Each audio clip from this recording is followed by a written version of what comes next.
ये वीडियो सिर्फ एजुकेशनल और इन्फॉर्मेशनल पर्पज के लिए है। ये कोई इन्वेस्टमेंट एडवाइस नहीं है। इन्वेस्टमेंट करने से पहले अपनी खुद की रिसर्च जरूर करें। तो दोस्तों, क्या आप जानते हैं कि एचएएल की स्ट्रेटेजिक पार्टनर और फाइटर जेट्स की क्रिटिकल पार्ट्स बनाने वाली यह डिफेंस स्मॉल कैप कंपनी को 150 करोड़ प्लस के नए ऑर्डर्स मिले हैं। चलिए दोस्तों, करते हैं सिक्का इंटरप्लांट सिस्टम्स का detail business and fundamental analysis. तो दोस्तों, ये कंपनी एरोस्पेस, डिफेंस, स्पेस और ऑटोमोटिव सेक्टर्स के लिए इंजीनियरिंग प्रोडक्ट, सिस्टम्स और सर्विसेज प्रोवाइड करती है। इसका पूरा बिजनेस हाई टेक्नोलॉजी इंजीनियरिंग पर आधारित है। कंपनी भारत सरकार से डिफेंस प्रोडक्शन लाइसेंस भी रखती है और इंडियन ऑफसेट पार्टनर के रूप में भी क्वालिफाइड है, जिससे डिफेंस सेक्टर में इसकी पोजीशन मजबूत बनती है। सिंपल लैंग्वेज में समझे तो कंपनी एयरक्राफ्ट, डिफेंस इक्विपमेंट और ऑटोमोबाइल्स में इस्तेमाल होने वाली क्रिटिकल प्रोडक्ट्स और सिस्टम्स बनाती है। इसके अलावा कंपनी मेंटेनेंस, रिपेयर और ओवरहॉल यानी एमआरओ सर्विसेज भी प्रोवाइड करती है। Engineering projects, electrical systems integration और वैल्यू एडेड डिस्ट्रीब्यूशन भी इसके बिजनेस का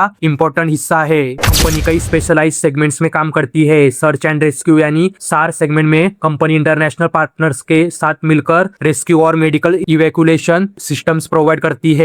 इनका उपयोग इमरजेंसी रेस्क्यू ऑपरेशंस और डिजास्टर रिलीफ मिशंस में किया जाता है। कंपनी एयरक्राफ्ट के लिए लैंडिंग गियर्स मैन्युफैक्चर करने की कैपेबिलिटी रखती है। यह ट्रेनर एयरक्राफ्ट, हेलीकॉप्टर्स और फाइटर एयरक्राफ्ट के लैंडिंग गियर सिस्टम्स पर काम करती है। इसके अलावा landing gear assemblies, hydraulic actuators और रिलेटेड कंपोनेंट्स की मेंटेनेंस, रिपेयर और ओवरहॉल सर्विसेज भी प्रोवाइड करती है। डिफेंस एविएशन सेक्टर में यह एक इंपॉर्टेंट कैपेबिलिटी मानी जाती है। Company high quality cables, assemblies, wire harnesses और इलेक्ट्रिकल लूम्स डिजाइन और मैन्युफैक्चर करती है। यह प्रोडक्ट्स एयरक्राफ्ट, डिफेंस इक्विपमेंट और कई मिशन क्रिटिकल एप्लीकेशंस में यूज होते हैं। कंपनी इलेक्ट्रॉनिक मॉड्यूल्स की असेंबली, इंटीग्रेशन और टेस्टिंग भी करती है। Company mission critical handling systems भी बनाती है। इनमें rescue hoists, cargo winches, cargo hooks, dipping sonar winches और वेपन्स हैंडलिंग इक्विपमेंट शामिल है। इन प्रोडक्ट्स का उपयोग डिफेंस फोर्सेस और एरोस्पेस एप्लीकेशंस में किया जाता है। कंपनी के रेवेन्यू का लगभग 61% हिस्सा इंजीनियरिंग प्रोडक्ट से आता है। इंजीनियरिंग सिस्टम्स का कंट्रीब्यूशन लगभग 34% है, जबकि सर्विसेज का कंट्रीब्यूशन लगभग 5% है। इससे पता चलता है कि कंपनी का मुख्य फोकस इंजीनियरिंग प्रोडक्ट्स और सिस्टम पर है। कंपनी के क्लाइंट्स और पार्टनर्स काफी बड़े और रिप्यूटेड ऑर्गेनाइजेशंस है। ऑटोमोटिव सेक्टर में AMW, Eicher, Land Rover, Mercedes Benz, Ford, Mahindra, Maruti Suzuki, Tata motors और टोयोटा शामिल है। मोटर केयर कस्टमर्स में TVS motor, Mahindra electric mobility, ABB, Amtek, LG equipments और भेल जैसे नाम शामिल है।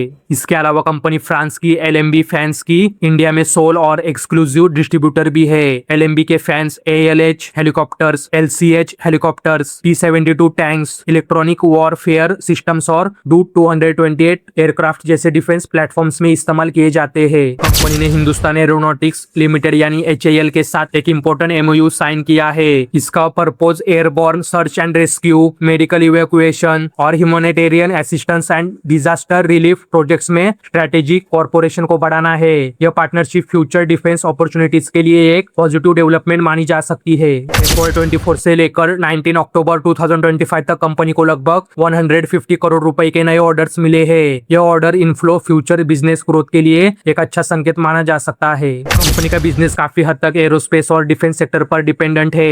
यदि गवर्नमेंट डिफेंस स्पेंडिंग में कमी आती है या प्रोजेक्ट डिले होते हैं तो बिजनेस प्रभावित हो सकता है। दूसरा रिस्क यह है कि डिफेंस प्रोजेक्ट्स का एग्जीक्यूशन साइकिल काफी लंबा होता है, जिससे रेवेन्यू रिकॉग्निशन में समय लग सकता है। इसके अलावा टेक्नोलॉजी बेस्ड बिजनेस होने के कारण लगातार इनोवेशन और स्किल्ड मैन पावर की जरूरत बनी रहती है। तो दोस्तों, ओवरऑल कंपनी एरोस्पेस, डिफेंस और स्पेस सेक्टर की एक स्पेशलाइज्ड इंजीनियरिंग कंपनी दिखाई देती है। Strong technical capabilities, reputed customers, HAL के साथ स्ट्रेटेजिक पार्टनरशिप और नए ऑर्डर्स इसके प्रमुख पॉजिटिव फैक्टर्स है। हालांकि defence sector dependency, project execution delays और लॉन्ग सेल्स साइकिल जैसे रिस्क पर भी ध्यान देना जरूरी रहेगा। यदि आने वाले वर्षों में डिफेंस और एरोस्पेस सेक्टर में इन्वेस्टमेंट बढ़ता है तो कंपनी के लिए ग्रोथ के अच्छे अवसर बन सकते हैं। तो दोस्तों, अभी हम बात कर रहे हैं सिक्का इंटरप्लांट सिस्टम्स लिमिटेड इस कंपनी के बारे में। तो दोस्तों, अभी हम बात करते हैं इस कंपनी के फंडामेंटल्स के बारे में। तो दोस्तों, इस कंपनी का मार्केट कैप आप स्क्रीन पे चेक कर सकते हो। इस कंपनी का स्टॉक पी इंडस्ट्री पी के मुकाबले ज्यादा महंगा नहीं है, जो कि